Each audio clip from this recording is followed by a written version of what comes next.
Hello again, everyone. Welcome to my Week 2 Team Builder for the Paragon Draft League Paldea Decks format. This one's actually being made before the battle this time. I am literally having the battle in about 3 hours here, and I am really nervous. I have the matchup up on screen already, as you can see, and it's pretty scary. Gholdengo to, support Glamora, aka one of the best hazard setters in the game. Even if I have the best defogger in Corviknight here, it's not really going to matter while Gholdengo's up. And Gholdengo is kind of a problem for my team overall. Obviously, I have Spectrier, but it actually doesn't necessarily always OHKO. Granted, Gholdengo likely doesn't OHKO back most of the time, but it's kind of a, I don't know, it's a struggle to really bring that thing down. And if I'm playing with hazards up the whole game, then my game plan kind of folds a little bit, so I've got to be really, really careful how I play around Glamora and Gholdengo especially. Beyond that, he has really threatening sweepers and setup mons with Dragonite, with Azu, with Hawlucha, with Crook, with low kicks. Even Jolteon's pretty scary. It's just as fast as Spectrier, so I really have to be careful how I play around it. And honestly, even Brute Bonnet with Spore, and I believe it's Terra Fire, if I'm not mistaken. It's likely to be Terra Fire. It could be Terra Grass, I think, but I don't see him bringing Terra Grass against my team. It kind of just folds. But, yeah.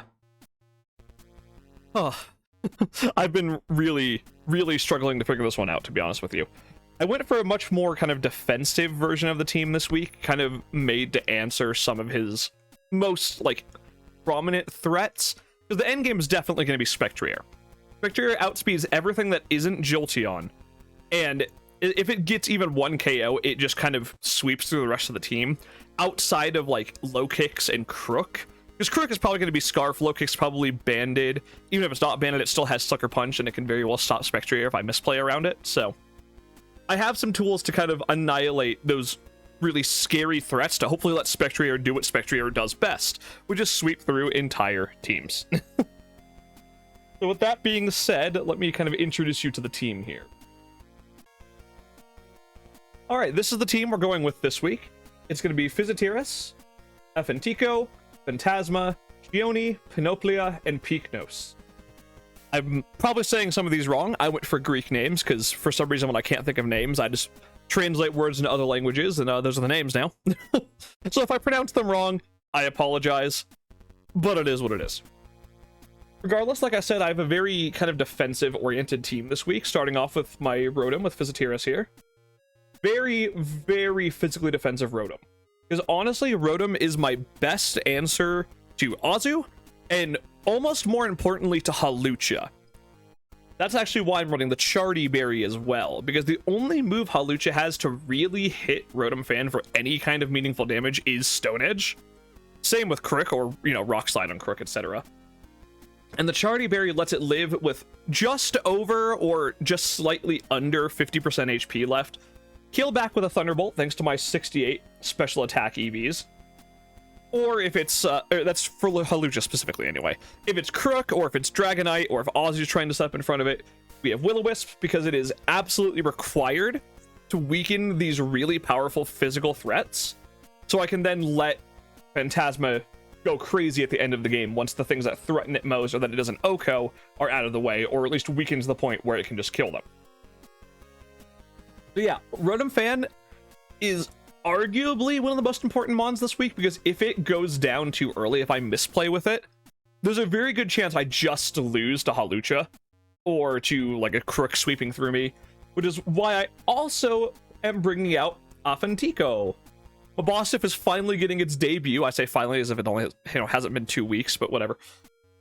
And my EVs look a little weird.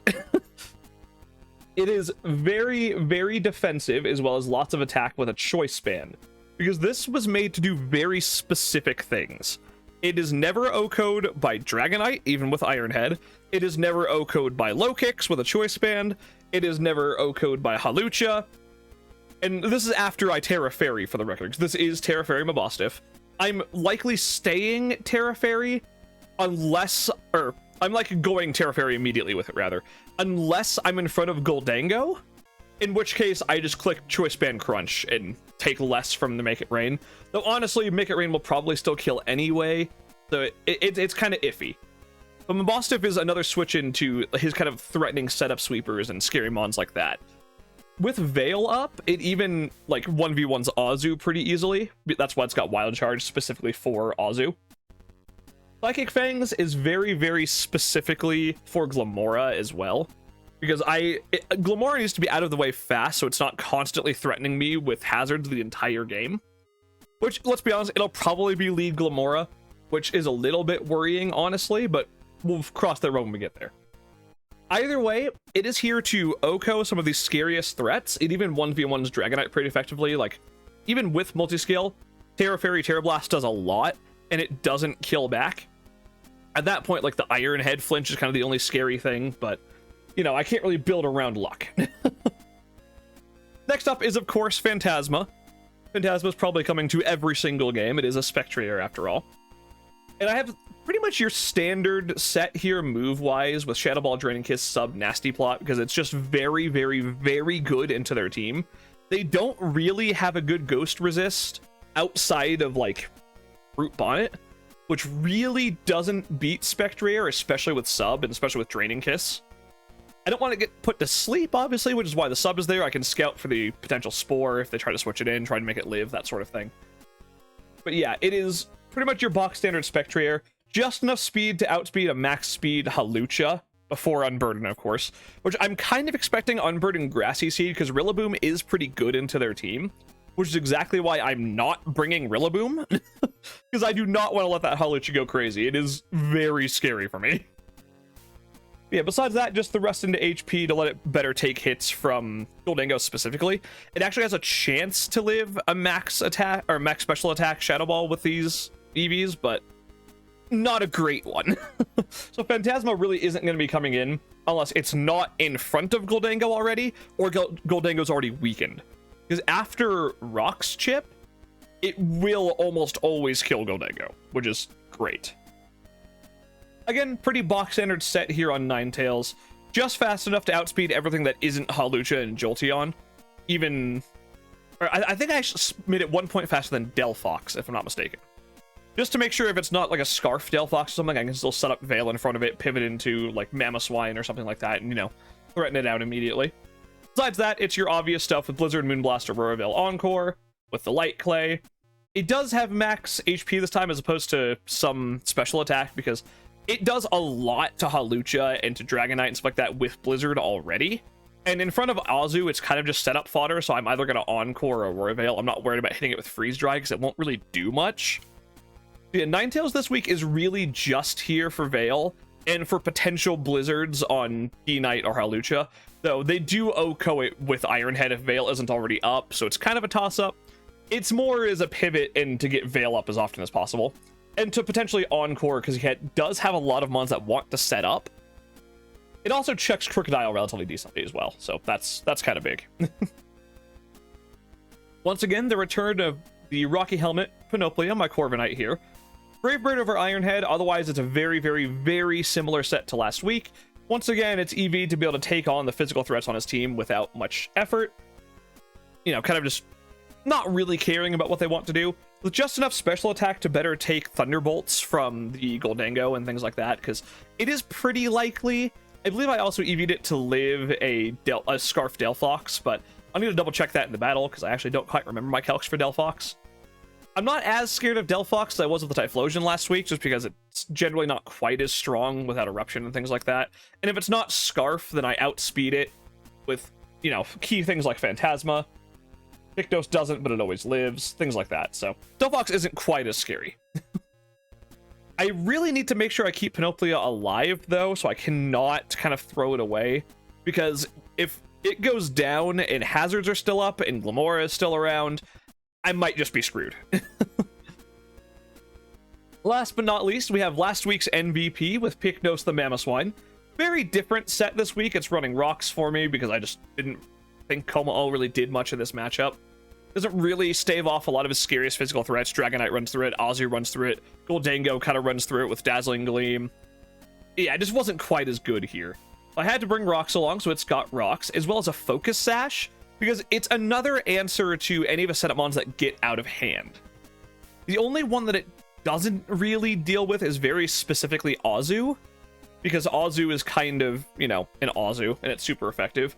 So outside, if Veil is up, it can take a +6 choice bandit, or no, +6 Aquajet is what I was trying to say there. And it does do a lot of damage back, probably OHKOing it through rocks, through the belly drum damage, and then with Earthquake. Besides Azu, though, it is kind of a one-and-done check to something that gets out of hand. It can potentially threaten things later on with Ice Shard if I want to preserve it, but it's another reason I really, really have to keep hazards off the field, because I need Memo's Focus Sash intact as a kind of a panic button, really. Like I said, everything this week is pretty much for Phantasma. Like, my game plan is absolutely to get Phantasma into a position where it can sweep. Even if I end up in a position where I'm like, you know, I'm down 1 to 5, but everything is chipped down enough for Spectrier to win, then I think I'm okay. Spectrier really kind of has to be the MVP this week as opposed to Mamo. So yeah, that is my team builder for week 2 of Paragon Draft League's Paldea format. I'm a little nervous. I don't feel quite as confident as I did next week. This team was much more difficult to build around, but I think I have a strategy that's going to get me the win as long as I don't colossally misplay like I did last week. But yeah, thanks everyone for watching. The battle will be going up shortly after this. Appreciate y'all. See you soon.